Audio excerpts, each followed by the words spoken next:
Several groups are now calling this evening for the President's head. Save South Africa is one of them, the organisation holding a People's Assembly in Pretoria earlier today. The latest now from Mark Heywood, who is a member of that steering committee. Good evening to you and welcome.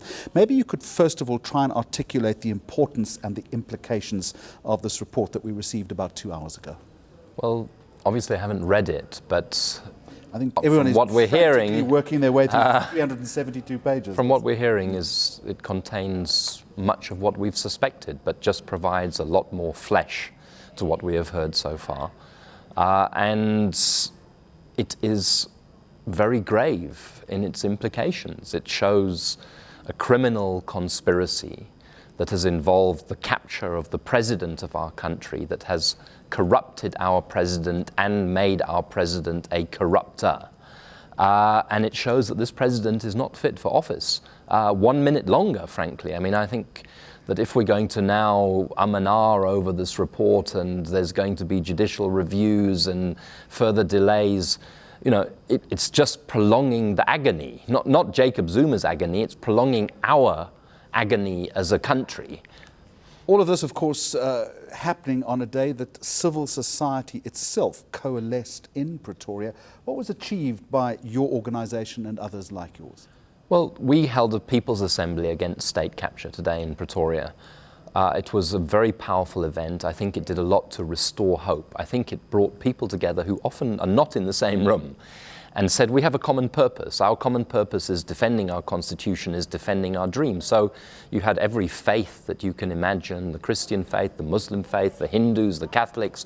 You had every political party speaking, you had civil society leaders, you had leaders from the artistic community, and you had about 1,500 people coming from a range of organizations from all walks of life. And what held them in common was a pledge, and in fact we read a pledge at the end of this event, where we said, as an individual, I take responsibility to root out corruption. I take personal accountability. I expect accountability of other people. I take responsibility for my children and for my children's future. So, you know, you don't achieve the world in a day, but a day can do a lot to start a process and to revive hope. And certainly I've been wandering around the streets since then, and lots of people have come up to me, including here in your place, saying, this is good, something is happening again. We smell change, we smell organisation, continue with it. And interesting to note, at least one senior member of the ruling party was at your event today.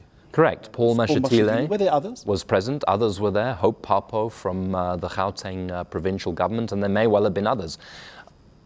One senior member from the ruling party currently in office in the NEC, but there were also a large number of veterans and revered leaders of the ANC. Cheryl Carolus was there, Mavusa Msimang was there, Sheila Sisulu was there, Zola Skwaia was there, whole range of people. You know, people, I think at last, are putting their hands up. Everybody has been talking privately to each other about their unhappinesses and so on, and what can we do about it. But at last people are saying, we can't achieve anything anymore by private discussions. Now we have to nail our flag to the mast, and the mast is the Constitution. The flag is a coalition of civil society, business, churches and trade unions. But let me push you a little bit further on that. It was a perfect storm in South African politics today, in civil society today, but how do you take this forward, apart from the pledge, apart from the conversation, apart from the meeting of minds? What is your next step? Well, we will have a meeting in the next couple of days as the Save South Africa movement, and we will announce in coming days a series of plans. But what I can say, Jeremy, and there's no hiding our plans, is that we plan to carry this movement forward at least until April the 27th next year, with a series of events that involve more and more people, that educate people. And the Save South Africa movement will not rest until we have cleaned up this state. Frankly, until we have helped to bring about the lawful removal of this president by one means or another. And even when that is achieved, and this is something we want to stress, you know, there's a noise in politics at the moment, but the noise we don't hear on a daily basis is the pain of millions of people who are literally hungry in this country, whose kids are going to school where they face rape and danger every single day. And what we're saying, certainly what I'm saying as a member of that coalition, to the business leaders who joined us today, is I'm not interested in saving yesterday's South Africa. Yesterday's South Africa has become a disaster. I'm interested in saving the dream of South Africa, which is a dream of equality and dignity for all people in this country. Mark Heywood, just a final question to you. You talk about this organisation as a movement. Yep. Is this the beginning of a political movement which becomes a political party? No, I can say categorically not. There is no intention, no desire, no consideration of a political party. This is the beginning of a political movement, but it's a political civic movement of citizens who hold everybody to account, including the political parties, by the way. They were all there today. The DA was there, the UDM, the ANC, etc.